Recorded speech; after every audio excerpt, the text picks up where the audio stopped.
ورحمة الله وبركاته.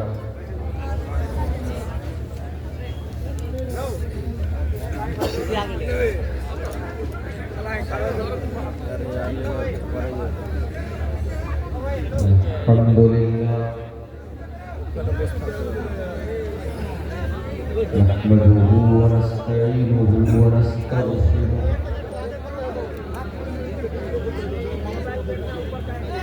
ونعوذ بالله من شرور أنفسنا ومن سيئات أعمالنا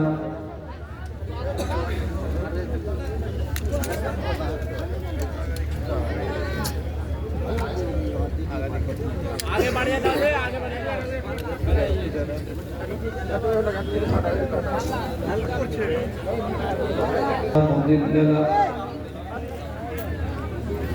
ومن يضلل فلا هادي له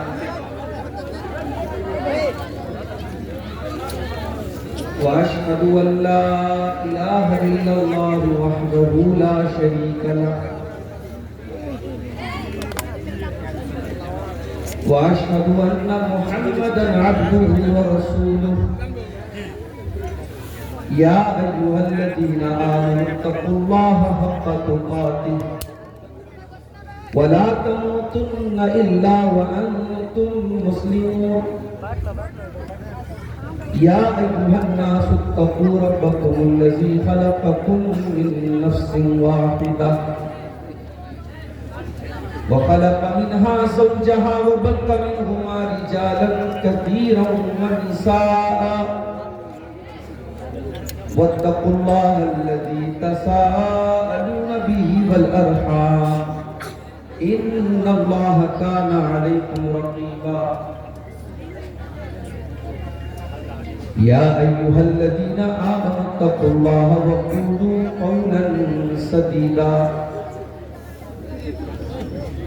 يصلح لكم أعمالكم ويغفر لكم ذنوبكم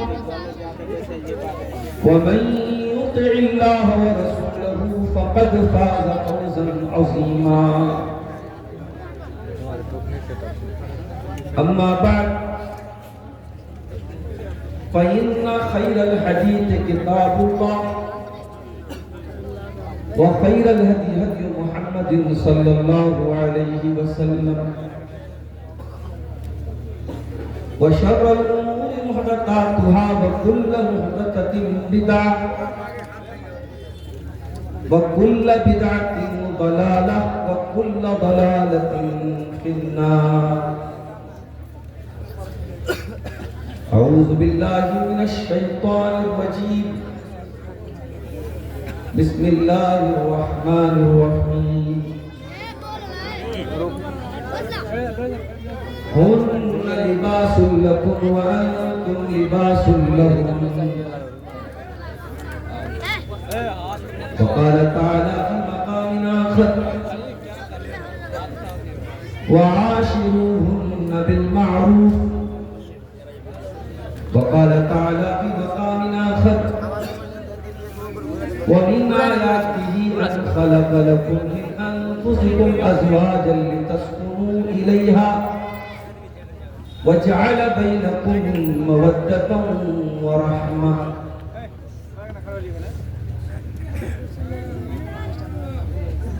باعث سکون دل حاصل نشان جان. باعث سکون دل حاصل نشان جان. ان کا نام نامی ہے ان کی ذات والا ہے. ان کا نام نامی ہے ان کی ذات والا ہے. غرق بحر عصیاں میں کب کے ہو گئے ہوتے. کب کے ہو گئے ہوتے ہم گناہگاروں کو آپ نے سنبھالا ہے، ہم گناہگاروں کو آپ نے سنبھالا ہے۔ نغمہ ازاں بن کر گونجتا ہے نام ان کا، گونجتا ہے نام ان کا، جس طرف نظر ڈالو ان کا بول بالا ہے، جس طرف نظر ڈالو ان کا بول بالا ہے۔ اور آخری شعر سنا فرمائیں، صرف اتنا سمجھی ہے عقل ٹھوکریں کھا کر، عقل ٹھوکریں کھا کر، ان کی منزل رفعت رفعتوں سے بالا ہے، باعث سکون دل حاصل نشان جان۔ صدر محترم، علماء کرام، محترم بزرگوں، نوجوان ساتھیوں، اور اگر میری آواز پہنچ رہی ہے تو میری پردہ نشین ماں اور بہن، دارالعلوم مدرسہ ابو عبیدہ ابن جراح کے اس کیمپس میں تقریباً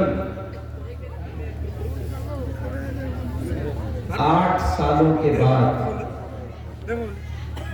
2017 کے بعد 2025 میں پھر ایک بار آپ کے سامنے آج حاضر ہونے کا اور خطاب کرنے کا موقع اللہ کی توفیق سے نصیب ہو رہا ہے۔ اپنے بڑے محترم دوست اور بھائی شیخ کوثر تسلیم صاحب سے میں نے وعدہ کیا تھا کہ پروگرام میں شرکت ہوگی، لیکن چونکہ 2017 میں جب میں آیا تھا تو اس وقت میں ملازمت کی پابندیوں سے آزاد تھا، اور اس وقت میں ملازمت کی پابندیوں سے جڑا ہوا ہوں، ایک مدرسے میں استاذ ہوں، اس لیے بہت سوچ سمجھ کے پروگراموں میں وقت دینا پڑتا ہے۔ اب میرے سامنے مشکل یہ ہے، یہاں سے مجھے پٹنہ پہنچنا ہے، صبح وہاں سے ٹرین ہے میری، بنارس سے کلاس پہنچ کے کلاس بھی کرنا ہے، اور آپ حضرات جو بڑی جستجو کے ساتھ اور بڑی تت و کاوش کے ساتھ قریب سے اور دور سے آئے ہیں، خطاب بھی سننا چاہتے ہیں۔ شیخ سیف الاسلام حفظہ اللہ نے ابھی آپ کے سامنے خطاب کیا، اور مدرسے کے لیے وہ تعاون بھی لے رہے تھے آپ سے۔ میرے پاس شاید اتنا وقت نہ ملے، گنجائش نہ ہو کہ میں فردن آپ سے تعاون کی اپیل کر سکوں اور آپ کے ناموں کا اعلان کر کے آپ کے لیے دعا کر سکوں۔ اجتماعی طور پر ان تمام لوگوں کے لیے جو اس علاقے کے اس معتبر مدرسے کو، جو بڑی اہم تعلیمی خدمات کو اس علاقے میں انجام دے رہا ہے، میں تمام حضرات سے، بھائیوں سے، بہنوں سے، بزرگوں سے بڑے ادب اور احترام کے ساتھ گزارش کروں گا کہ آپ بڑھ چڑھ کر کے اپنی حیثیت سے بڑھ کر کے آپ اس ادارے کا تعاون کریں، یہ ادارہ اور ترقی کرے، ابھی 2 بچوں کے سروں پہ دستار باندھی گئی، ہر سال اور بچے یہاں سے حافظ بن کے نکلے اور علم دین کی شمع یہاں سے روشن ہو۔ اللہ تعالی ہم سب کو اس کی توفیق دے۔ میرے بھائیوں، قرآن کریم کی 3 الگ الگ آیتیں میں نے آپ کے سامنے پڑھی خطبہ مسجد میں۔ ان تینوں آیتوں کا تعلق انسانی زندگی کے بہت اہم رشتے سے۔ اللہ تعالیٰ نے اس دنیا کا نظام ایسا بنایا ہے کہ مرد کو عورت کی ضرورت ہے اور عورت کو مرد کی ضرورت ہے۔ آدم علیہ السلام کو اللہ نے پیدا کیا اور جنت کی تمام نعمتیں ان کو مل رہی تھی، لیکن آدم ادھورے تھے حوا کے بغیر۔ آدم کی تمام خواہشات اور ان کی تمام آرزویں تبھی مکمل ہوئی جب اللہ نے حوا کو۔ اسی لیے اللہ کے پیارے نبی اپنے ہر خطبے میں جو قرآن کی 3 آیتیں پڑھتے تھے، اس میں ایک آیت سورہ نساء کی پڑھتے تھے جس میں اللہ تعالیٰ نے اس بات کا ذکر کیا ہے کہ ہم نے آدم کو پیدا کیا اور آدم کے بعد انہی میں سے ان کی بیوی حوا کو۔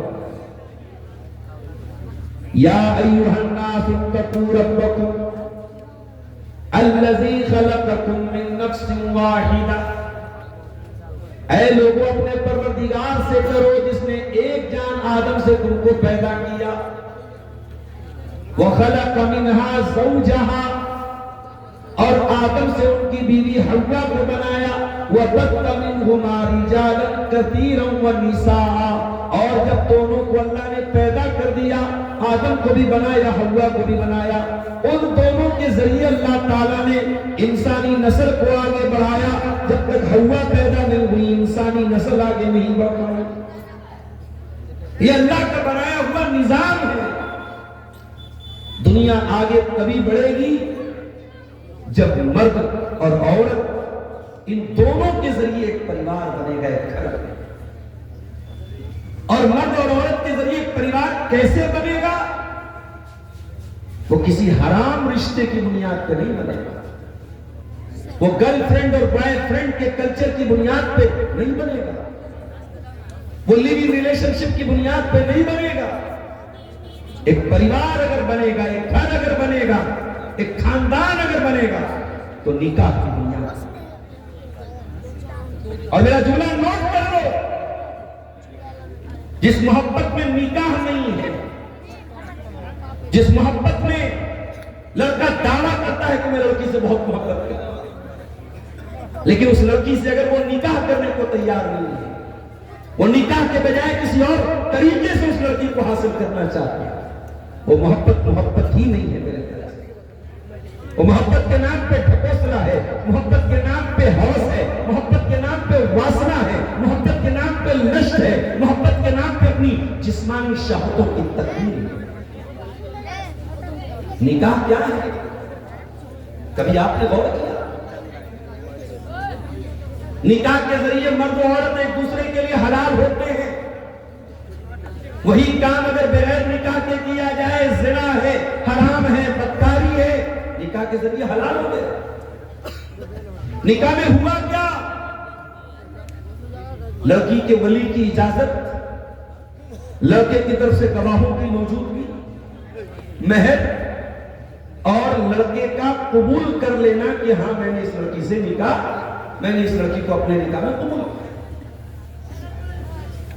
اسی لیے اللہ کے پیارے نبی اپنے آخری خطبے میں خطبہ حجۃ الوداع میں جب عورتوں کے حقوق بیان کرتے تو کیا فرماتے ہیں؟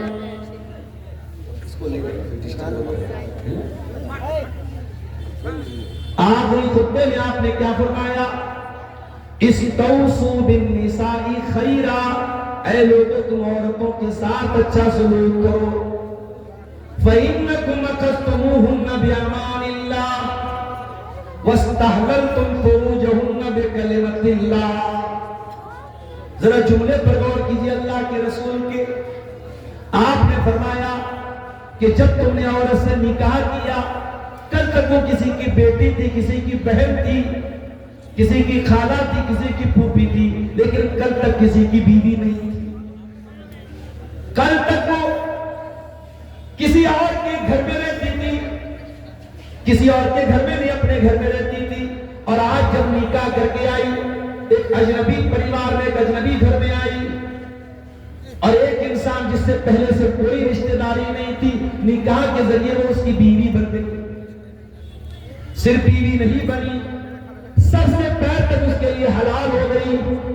اللہ کے نبی فرماتے اخذتموہن بأمان اللہ, اے لوگو تم نے ان عورتوں کو جب نکاح میں قبول کیا تو تم نے اللہ کا نام لے کے ان کو قبول کیا.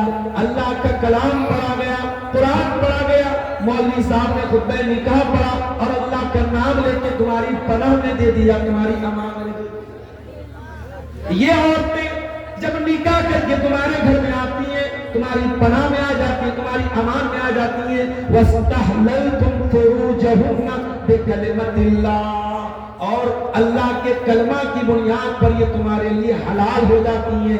کل تک ان کو ٹچ کرنا حرام تھا, ان کو چھونا حرام تھا, ان کے قریب جانا حرام تھا. آج تمہارے لیے حلال ہو گئی. کیوں حلال ہوئی؟ اللہ کے کلمہ کی بنیاد پر حلال. نکاح کے اندر بڑی طاقت ہے, اور یہ نکاح جو محبت پیدا کرتا ہے وہ واٹس ایپ اور انسٹاگرام کی چیٹنگ سے وہ محبت نہیں پیدا ہو سکتی. معاف کیجیے, وہ فیس بک اور سوشل میڈیا پر ایک دوسرے کو پیار بھرے میسج بھیج دینے سے جو محبت کے نام پہ ڈھکوسلے ہو رہے ہیں وہ محبت نہیں ہے. محبت تو نکاح کے ذریعے. اللہ قرآن میں کہتا ہے وَمِنْ آيَاتِهِ أَنْ خَلَقَ لَكُمْ مِنْ أَنفُسِكُمْ أَزْوَاجًا لِتَسْكُنُوا إِلَيْهَا. اللہ تعالیٰ کی بہت بڑی نشانی یہ بھی ہے کہ اس نے تمہاری بیویوں کو بنایا تاکہ تم ان سے سکون حاصل کرو. اس کا مطلب یہ ہوا کہ سکون آپ کو نکاح ہی کے ذریعے ملے گا. حرام رشتے کے ذریعے کبھی سکون نہیں مل سکتا. شہوت پوری ہو سکتی ہے, واسطہ پوری ہو سکتی ہے, جسم کے تقاضے پورے ہو سکتے ہیں, سکون نہیں مل سکتا. سکون ملے گا تو بیوی آپ کو سکون ملے گا جو اللہ کے کلمے کی بنیاد پر آپ کی زندگی میں ہے. بیوی سکون لیتی ہے اور دنیا کی تاریخ گواہ ہے اس نکاح نے کتنے نوجوانوں کی زندگیوں کو بدل ڈالا ہے.